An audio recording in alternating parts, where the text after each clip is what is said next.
Então, pessoal, vou responder aqui uma pergunta rapidinho, certo? E é uma pergunta muito boa, pergunta que eu sempre gosto de responder, nunca me canso, né? O Caio Teixeira, ele perguntou justamente assim. Ele fala: Graça e paz, eu gostaria de saber quais as melhores traduções da Bíblia para quem é reformado ou se identifica com a fé reformada, está começando agora. Muito boa pergunta, Caio, muito obrigado mesmo. Teve um irmão aqui, né, João Hortêncio Vidal, ele respondeu ACF ou a NAA, né? Nova Almeida Atualizada. Vamos lá. Com relação à tradução, não é? Eu posso dizer que todas as traduções brasileiras são muito boas, né? Então, a ARA, a NAA mesmo, né? Até a NVI, por exemplo, é uma tradução muito boa. Tem muitas traduções boas no Brasil, tá? Então não tem como reclamar de qualidade de tradução. Claro que tem umas que são um pouco mais parafraseadas, né? Essas são as que eu menos indico, porque né, o importante é que nós venhamos ter, por exemplo, acesso a um texto que se propõe a realmente traduzir, né? E não ficar já interpretando e facilitando demais a linguagem. Então isso é um problema, certo? Agora, Caio, não existe essa questão de tradução específica para reformado. Mas eu vou deixar aqui algumas recomendações, né? Eu vou falar sobre duas Bíblias que para mim são importantíssimas e que eu não estou dizendo que elas necessariamente têm que ser Bíblia de reformados. Ao mesmo tempo, quando eu vejo reformados desprezando essas traduções, eu acho isso incoerente. E eu vou explicar o porquê, tá? Eu vou explicar o porquê. Estamos na época da Reforma Protestante, né? Eu digo assim, estamos em outubro, então é um período importante para nós protestantes. E nada melhor do que apontar para uma tradução que tem como base, não é, o texto tradicional da Reforma Protestante, tá? O João, ele indicou a ACF ou a NAA, Nova Almeida Atualizada, certo? Então, são ótimas traduções, ok? Mas tem um diferencial muito importante aí. A NAA ou a ARA e todas as demais, não é, elas têm como base justamente o que é chamado hoje de texto crítico, né? É o resultado de uma metodologia científica para definir o texto, né? Para reconstruir o texto do Novo Testamento, ok? O texto grego, eu digo. E, nesse sentido, a maioria das traduções que nós temos no Brasil, elas adotam esse texto crítico. Esse texto crítico está faltando nos seus manuscritos porções, não é, que nós já conhecemos da Bíblia. Por exemplo, a passagem da mulher adúltera, né, João 8, a coma joanina,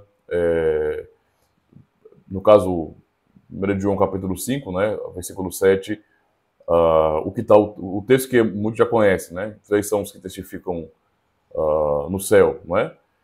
Então, falta isso, falta o final do Evangelho de Marcos, falta a doxologia da oração do Pai Nosso, porque tem o reino, poder e a glória para sempre, amém.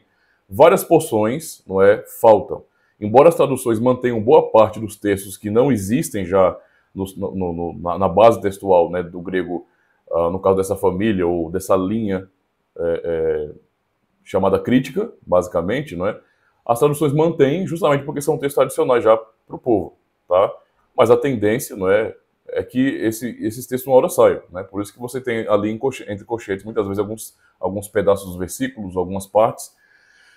Então, nesse sentido, por exemplo, a NAA ou a ARA, toda a tradução, não é, que tem o nome de João Ferreira de Almeida e que usa o texto crítico, não está sendo coerente com a João Ferreira de Almeida ou com o João Ferreira de Almeida. Porque o que João Ferreira de Almeida usou para traduzir a Bíblia no Novo Testamento foi justamente o texto comum da Reforma Protestante, que foi o texto Receptus, tá? Então, o texto Receptus, não é o texto recebido, ele foi o texto usado por Lutero, ele foi o texto usado para fazer a Bíblia de Genebra, para fazer a famosa Bíblia King James, né? E também, é claro, a edição, né, em português de João Ferreira de Almeida. E a única tradução com esse nome, João Ferreira de Almeida, não é, que realmente está sendo coerente com a tradição, não é, ou o texto usado por João Ferreira de Almeida, é a ACF.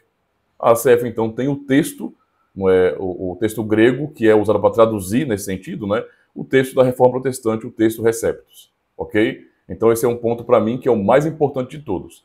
E, portanto, as confissões reformadas foram elaborados, ou então elas tiveram como base exegética o texto Receptus, que é o texto lá daqui na ACF.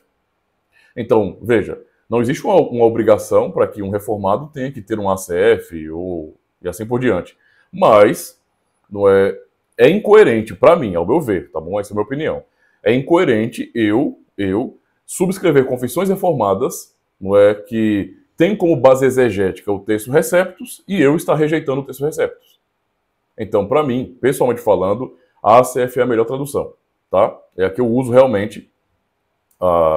Então, qualquer outra, vocês têm liberdade para comprar, mas eu não recomendo outras, eu recomendo a ACF, tá? Recomendo a ACF por quê?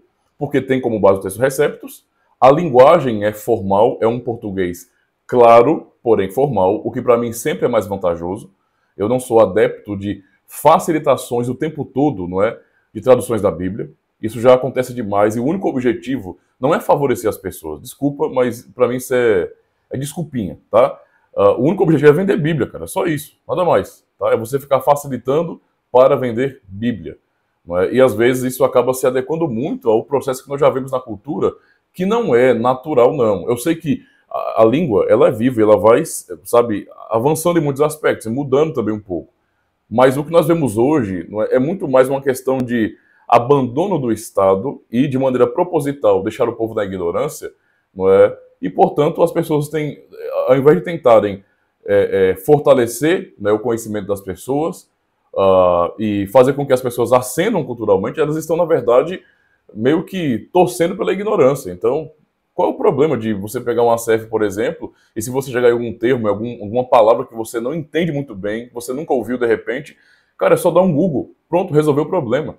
Você ainda tem a vantagem de estar lendo uma tradução formal, uma tradução por equivalência formal, não é? E ainda você vai enriquecer seu próprio vocabulário. Isso para mim, então, é muito vantajoso, é muito positivo. Por isso que eu, pessoalmente, tá? Não estou dizendo que ninguém tem que fazer assim, não. Mas estou respondendo a pergunta do irmão. Eu, pessoalmente, uso a ACF. Primeiro, porque tem como base do Novo Testamento o texto recebido, que é o texto padrão, não é, da Reforma Protestante, usado por mais de 300 anos, tá? O texto que foi usado para fazer as confissões, não é, traduções da Bíblia, certo? E realmente abençoou muitas pessoas. Isso só veio que mudar para quem abraça a crítica textual, né, o método crítico em si, mais recentemente. Né, eu não vou na onda do cientificismo. Sinceramente, eu confio muito mais na providência de Deus, no cuidado do Senhor, por sua palavra preservada na igreja. Então eu vou de texto Receptus mesmo. Não é? No máximo eu estou olhando para o texto majoritário, para as famílias bizantinas de texto, para mim são muito melhores. Mas o ponto central aqui é compreender que, como tradução, por conta disso, por ter essa base, não é, tradicional da Reforma Protestante, eu realmente prefiro a ACF. Então, eu parabenizo, não é, a Sociedade Bíblica Trinitariana do Brasil pelo excelente trabalho, não é, e porque eles estão insistindo em manter isso. Veja, a ACF ela não é tão popular. Não é? Isso é fato. Tá? Não é popular. As maiores editoras do Brasil não estão nem aí para o texto recebido, ou para o texto majoritário, etc.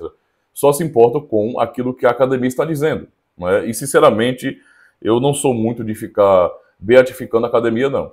Tá? Então, tem coisas que eles não conseguem responder, mas quer que as pessoas engulam. E eu não faço parte da turma que simplesmente engole porque o argumento foi dado por acadêmicos. Estou nem aí para acadêmicos. A realidade é essa. Existe muito argumento, existe a história da igreja, existe o texto preservado pela comunidade, pelas igrejas, não é? E eu prefiro realmente o testemunho da igreja. Para mim isso é o suficiente. Ok? O texto que Deus usou, não é, na época da reforma para converter pessoas, para, sabe, transformar pessoas. Palavra de Deus. Esse é o ponto. Então eu vou de ACF. Pela base textual, tradicional da reforma protestante, e também pela linguagem formal belíssima, tá, que preserva e honra também o nosso próprio idioma. Então eu sou pró-ascensão cultural e não diminuição, tá? Eu realmente não quero vulgarizar, não quero cooperar com a vulgarização cada vez maior da nossa língua. Né? Isso não faz sentido para mim, tá? Minha opinião pessoal. Somando a isso, né, uma outra tradução que eu posso indicar para o irmão e para os demais irmãos, não é, que está no mesmo nível da ACF, não é, em termos de tradução e também, não é, em termos de coerência com o padrão da Reforma Protestante, o texto padrão, é a King James 1611, que é uma tradução da BV Books, tá? Então são essas duas traduções, são excelentíssimas, ok? Traduções maravilhosas, com um texto realmente clássico e tem como base do Novo Testamento o texto Receptus, tá certo? Fica para vocês então aí a minha dica, lembrando aos irmãos, nada de ficar com mimimi, com frescuragem aqui no canal, porque eu estou dando a minha opinião, eu estou respondendo a um irmão que perguntou, simplesmente isso, tá certo? Essa é a minha preferência, ok? E é a Bíblia que eu recomendo, é a que eu compro para minha família, é a que eu uso para poder pregar na igreja, é a que eu uso nos meus devocionais, não é? É uma Bíblia que é uma tradução que faz parte da minha vida realmente, ok? As outras eu tenho apenas para fazer comparações, mas eu vou manter com certeza a ACF. Valeu? É isso aí. Deus abençoe e até o próximo vídeo.